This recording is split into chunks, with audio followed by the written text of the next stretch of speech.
Os antigos romanos conquistaram um dos maiores impérios da história. No entanto, este império não foi construído de maneira pacífica. Fazendo uso de seu sistema militar altamente disciplinado, os romanos travaram guerras contra reinos de diferentes culturas e tradições. Muitos povos organizaram exércitos para combater os invasores latinos, mas não foram capazes de fazer frente contra a República Romana, que parecia nunca estar satisfeita com o crescente número de territórios e cidades sob seu domínio. Mas Roma não era a única potência militar em ascensão. Situada no norte da África, a grande cidade de Cartago se mantinha firme e soberana no controle das rotas comerciais do mar Mediterrâneo. Cartago havia sido fundada por volta do ano 814 a.C. por colonizadores fenícios, e em pouco tempo a cidade cresceu em força e esplendor. Com o passar do tempo, os cartagineses fundaram outras cidades nas ilhas da Sicília e Sardenha, e dominaram os territórios de outros povos que habitavam nas regiões costeiras da África. O controle que os cartagineses exerciam sobre o mar Mediterrâneo prejudicava bastante os avanços das conquistas romanas, e logo começaram a surgir conflitos armados entre as duas potências. Tais conflitos deram origem a uma série de guerras que ficariam conhecidas como as Guerras Púnicas. A Primeira Guerra Púnica ocorreu entre os anos 264 e 241 a.C. e foi uma guerra essencialmente marítima, o que obrigou os romanos a construírem uma grande frota de navios para fazer frente aos navios de guerra cartagineses. Durante a Primeira Guerra Púnica, também foram travadas batalhas terrestres na ilha da Sicília, que era um ponto estratégico muito importante para o comércio no mar Mediterrâneo. A guerra terminou com a vitória romana, após a Batalha das Ilhas Égadas, que foi travada entre a marinha romana e a marinha cartagena. E como consequência, os cartagineses foram expulsos da Sicília e de outros territórios conquistados. Para garantir o controle de suas fronteiras, os cartagineses se viram obrigados a firmar um tratado, reconhecendo o direito de Roma a comandar o comércio no Mediterrâneo. O tratado de paz entre Roma e Cartago ficou marcado por uma desconfiança constante entre os dois povos, e o Senado romano sempre fazia novas exigências de tributos e territórios, algo que humilhava o orgulho do povo cartaginês. Foi então que o grande general cartageno, Amílcar Barca, concentrou seus esforços em invadir a Península Ibérica e conquistou novas terras para Cartago. Amílcar havia participado dos últimos combates na Primeira Guerra Púnica e, após a guerra, participou da Guerra dos Mercenários, onde combateu uma rebelião de mercenários que assolavam as cidades aliadas a Cartago. Amílcar derrotou muitas tribos ibéricas e tomou o controle de vastos territórios ricos em prata e estanho, trazendo uma nova fonte de renda em metais e madeira para Cartago, e seu nome era exaltado com admiração, o que foi visto com maus olhos pelo povo romano. O general Amílcar nutria um grande desprezo contra Roma e instruiu seu filho mais velho a nunca confiar na palavra dos senadores e generais romanos. O filho de Amílcar era um jovem determinado e corajoso, cujo nome ficaria conhecido como um dos maiores generais e estrategistas militares da história. Seu nome era Aníbal Barca. O sobrenome Barca pode ser traduzido como raio, um sobrenome bastante adequado para o homem que Aníbal se tornaria. Em algumas versões da história, é dito que aos 9 anos de idade, Aníbal participou de um ritual ao lado de seu pai. Durante o ritual, Aníbal mergulhou uma das mãos em uma bacia contendo o sangue de um animal sacrificado, e ao erguer o seu punho, o jovem Aníbal fez um juramento no qual dizia: "Juro que enquanto a idade me permita, empregarei fogo e ferro para romper o destino de Roma." Durante sua infância, Aníbal estudou escrita e filosofia com professores gregos e aprendeu sobre os grandes feitos militares de Alexandre o Grande, além de aprender sobre táticas militares com um professor espartano. As histórias das conquistas de Alexandre serviram como fonte de inspiração para Aníbal estudar ainda mais táticas de batalha. Ele gostava das incomuns e arriscadas, mas que seriam difíceis de serem previstas pelos inimigos. A educação privilegiada que recebeu em sua juventude fez de Aníbal um homem culto e versado em diversos assuntos, algo que seria de muita utilidade em sua carreira militar. Mas um evento inesperado mudaria para sempre a vida de Aníbal, pois seu pai, o general Hamilcar, sofreu uma morte abrupta em 228 a.C., durante uma batalha contra rebeldes ibéricos. E alguns anos depois da morte de seu pai, Aníbal foi eleito para o cargo de grande comandante do exército. Com 26 anos de idade, Aníbal era considerado um comandante astuto e era respeitado por seus soldados, e muitos admiravam a semelhança que Aníbal tinha com seu falecido pai. Alguns soldados veteranos exaltavam Aníbal, dizendo: "É Hamilcar em sua juventude, a mesma energia no rosto e o mesmo fogo no olhar." Aníbal deu continuidade às campanhas militares de seu pai contra as tribos ibéricas e derrotou diversos exércitos inimigos, conquistando novas cidades e espólios para Cartago. A fama de Aníbal já estava amplamente espalhada entre seu povo e chegou até os ouvidos do Senado romano, que por sua vez passou a acompanhar atentamente os passos do jovem general. Para garantir um ponto de controle na Península Ibérica, os romanos formaram uma aliança diplomática com a cidade de Sagunto, que ficava localizada onde hoje é a província de Valência, na Espanha. Essa manobra estratégica por parte dos romanos foi vista como um grande insulto pelos cartagineses, já que Roma estava reivindicando territórios além de suas fronteiras estabelecidas no antigo acordo de paz. Tamanha afronta contra Cartago enfureceu o general Aníbal, e este avançou contra a cidade de Sagunto. Após 8 meses de cerco, a cidade foi tomada, e com isso as chamas da guerra se acenderam novamente entre Roma e Cartago. Roma enviou uma delegação política até Cartago e exigiu a devolução da cidade de Sagunto, juntamente com uma grande quantia de prata pelo insulto causado. Mas os cartagineses estavam fartos de alimentar os cofres romanos. Os emissários romanos receberam uma resposta inesperada e amarga. Os cartagineses escolheram a guerra. Aproveitando da grande popularidade de Aníbal, o governo cartaginês instigou o povo e os soldados a iniciarem uma nova guerra contra Roma, e assim teve início a Segunda Guerra Púnica. Para Aníbal, havia chegado a tão sonhada chance de combater os romanos e honrar a memória de seu pai.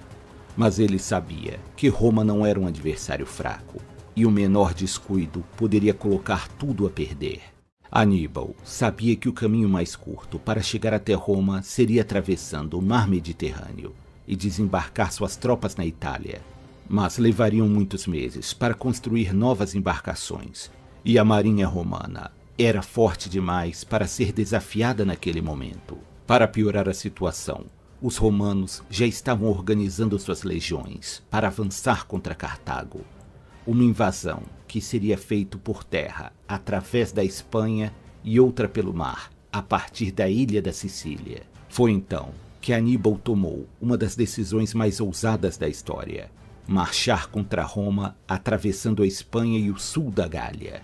Aníbal organizou rapidamente um grande exército, no qual estavam inclusos muitos cavalos, camelos e 40 elefantes de guerra, que teriam que ser conduzidos através de territórios irregulares e hostis. A longa marcha teve início no final da primavera de 218 a.C., e Aníbal organizou destacamentos de soldados para proteger a Península Ibérica durante sua ausência, deixando Hasdrubal, que era seu irmão mais novo, no comando das tropas.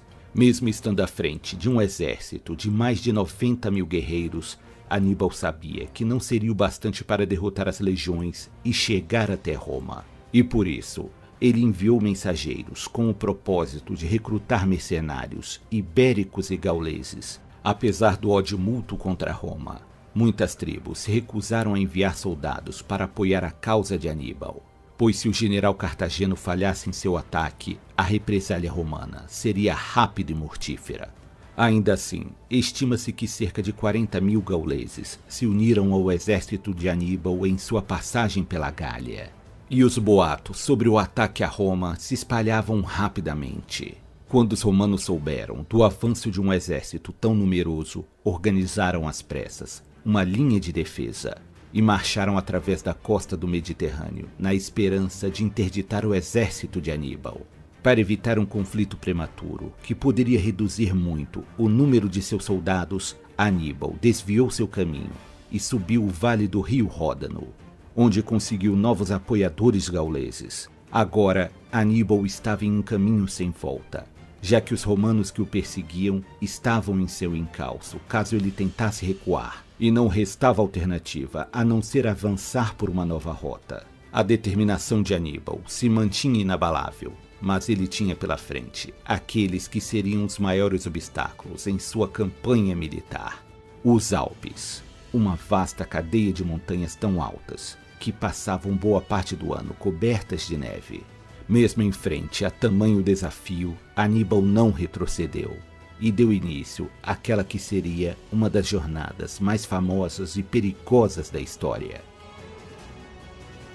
O ar ficava mais frio conforme os dias se passavam durante o outono, e Aníbal Barca estava inquieto em seu acampamento militar.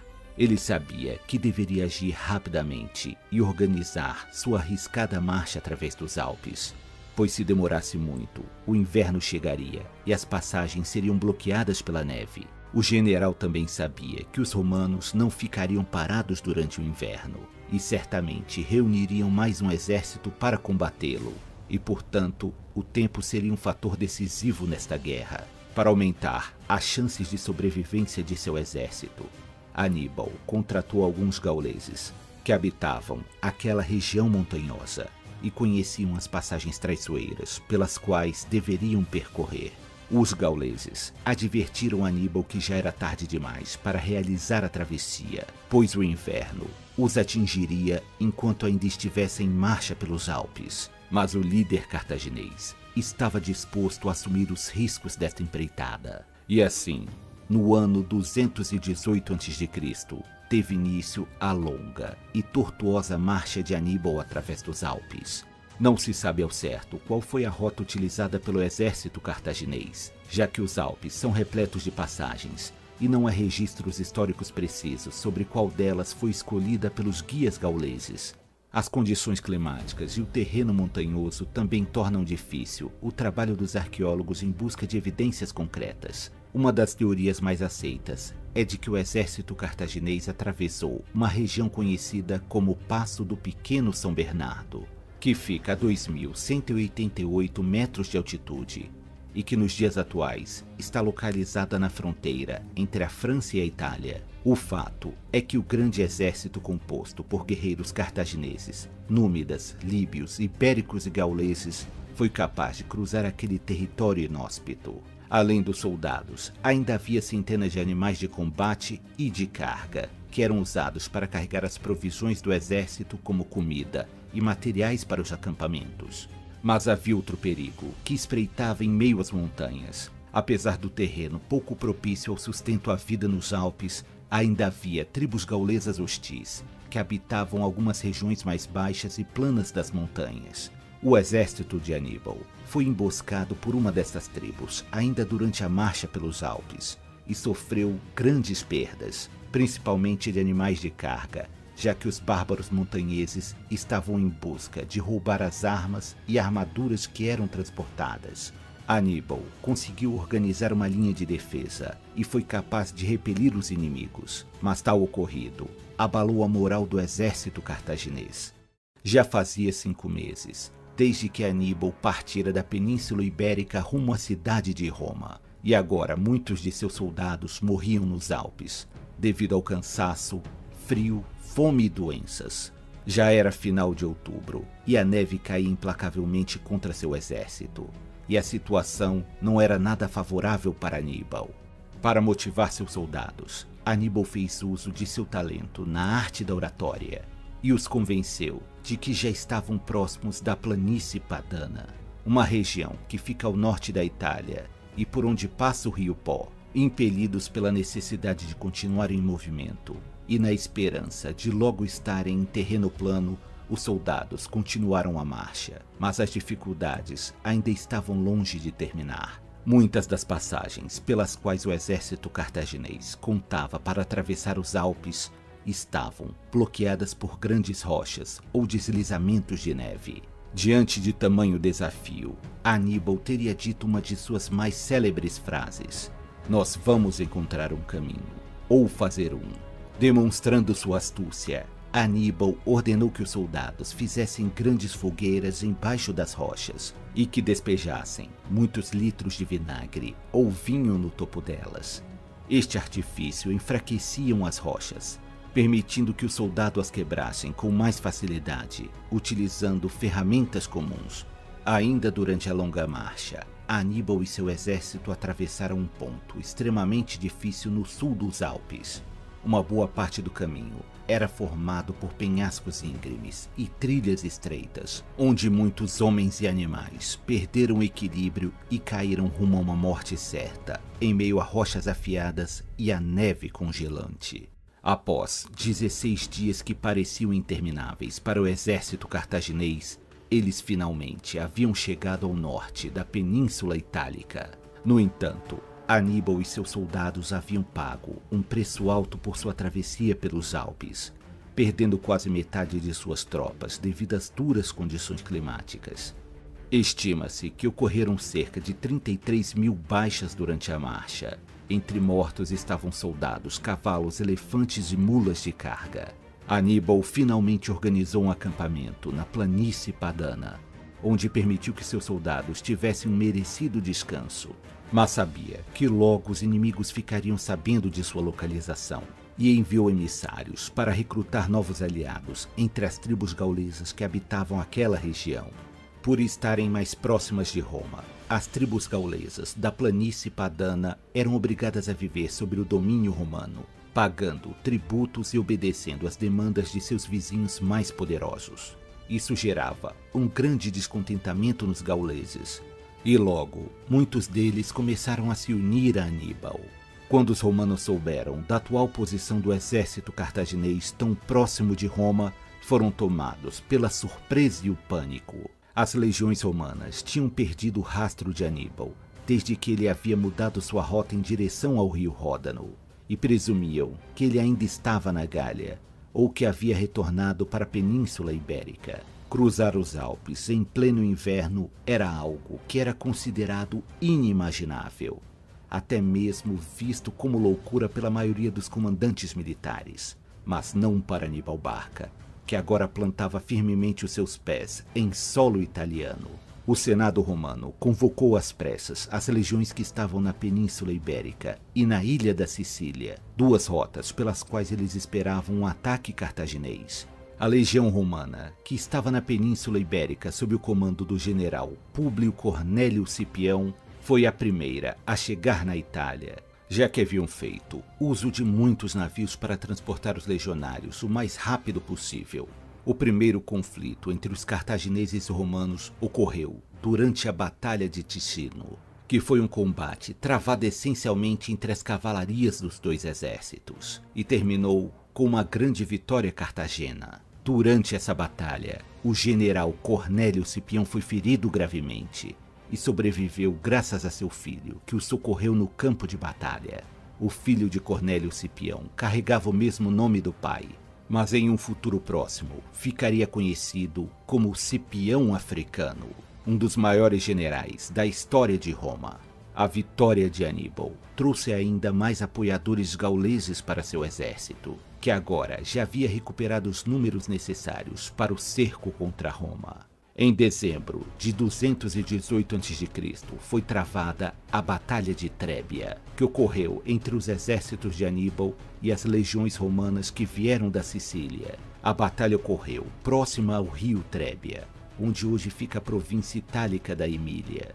Como todos os grandes generais, Aníbal sabia utilizar muito bem o terreno a seu favor e planejou uma emboscada contra o exército romano.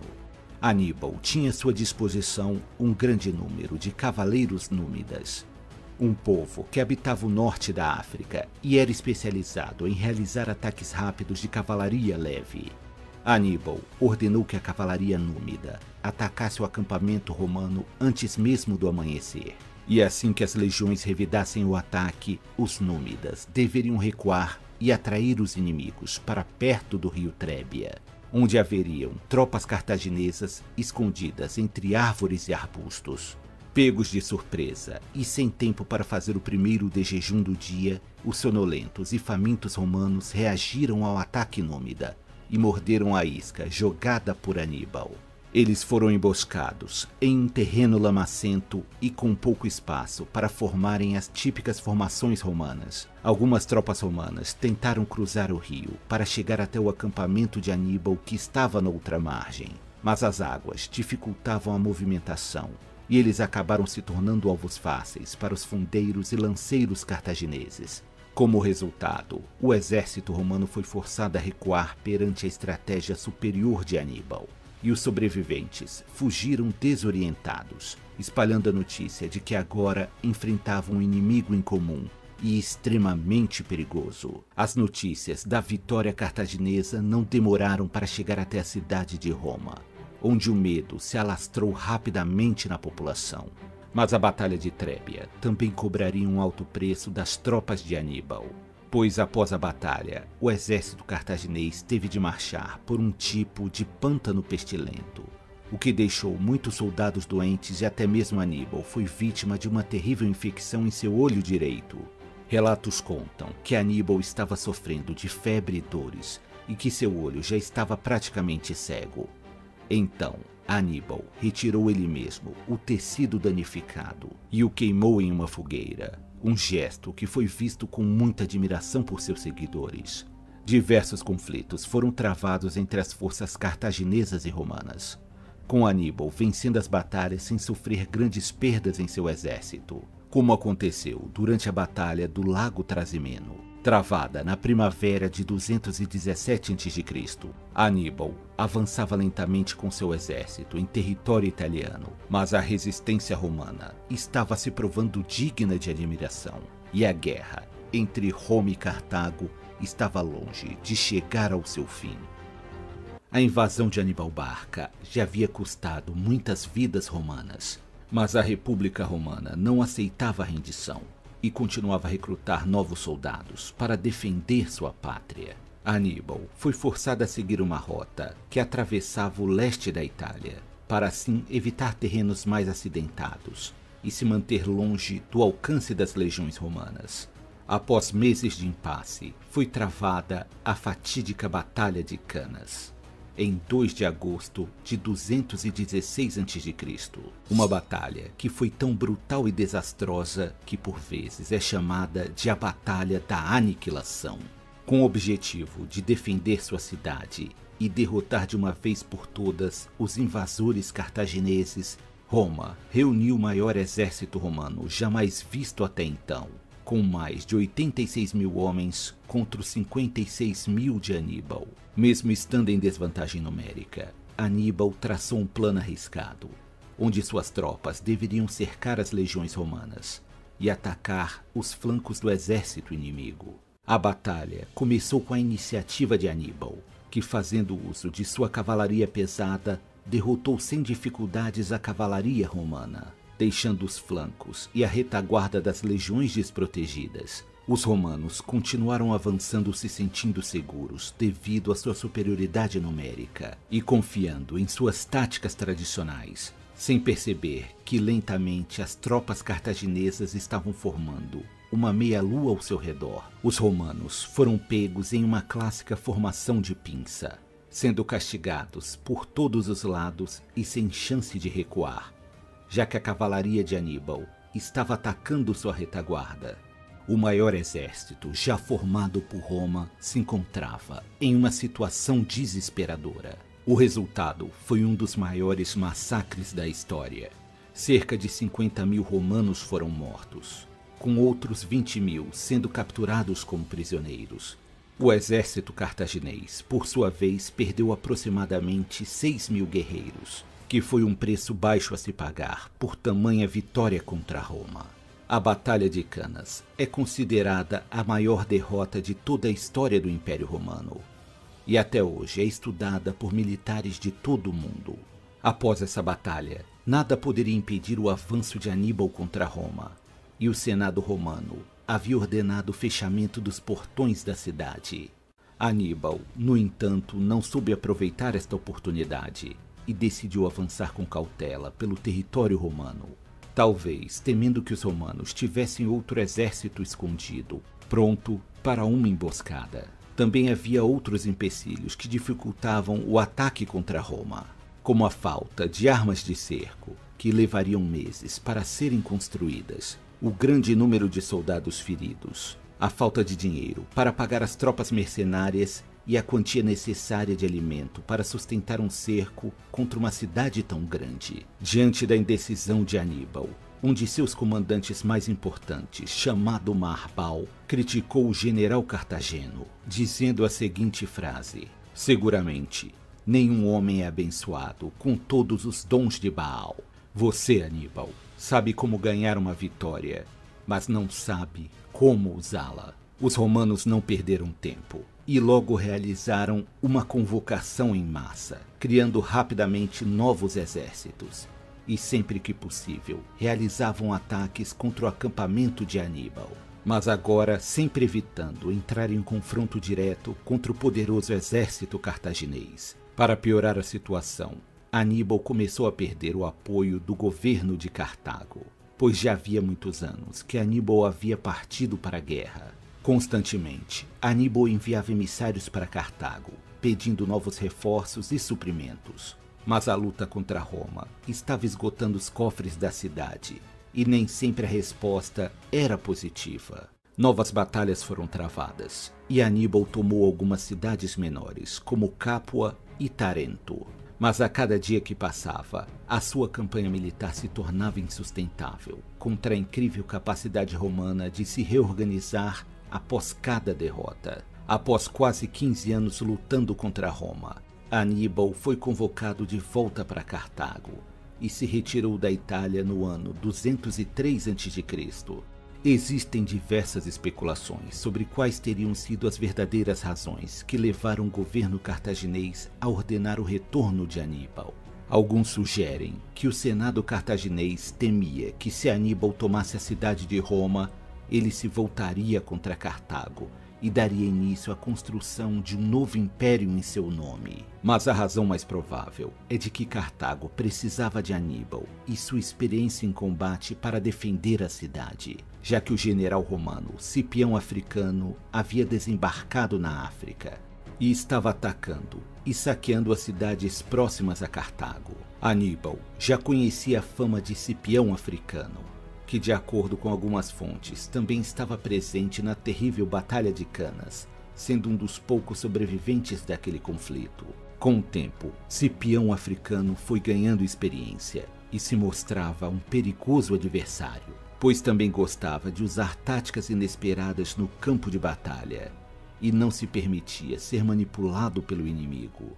Apesar de Aníbal e Cipião compartilharem uma admiração mútua, o confronto entre os dois grandes generais seria inevitável. E assim, em 202 a.C., foi travada a famosa Batalha de Zama.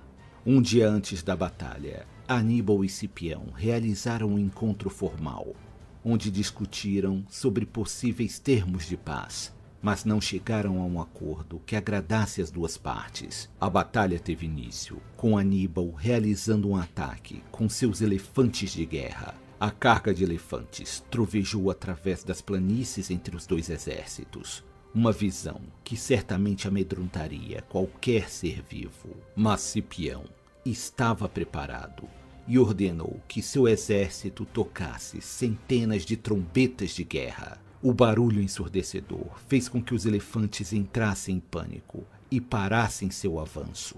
Alguns até mesmo deram meia volta e avançaram contra as linhas do exército cartaginês. Alguns poucos elefantes conseguiram chegar até o exército romano, mas logo foram eliminados, sendo atingidos por dúzias de lanças arremessadas pelos legionários. O ataque de elefantes cartaginês foi um total fracasso. E para a surpresa de Aníbal, a sua cavalaria estava sendo dominada pela cavalaria de mercenários contratados pelos romanos. Restava agora para Aníbal apenas o brutal combate corpo a corpo dos soldados a pé. Mesmo os soldados veteranos de Aníbal não estavam conseguindo desfazer as bem disciplinadas formações das legiões de Cipião. Enquanto as infantarias estavam engalfinhadas em sua luta, a cavalaria romana atacou os flancos e a retaguarda cartaginesa, espalhando o pânico entre os cartagineses, que se dissiparam rapidamente. A batalha estava terminada e o grande general Aníbal Barca havia sido derrotado.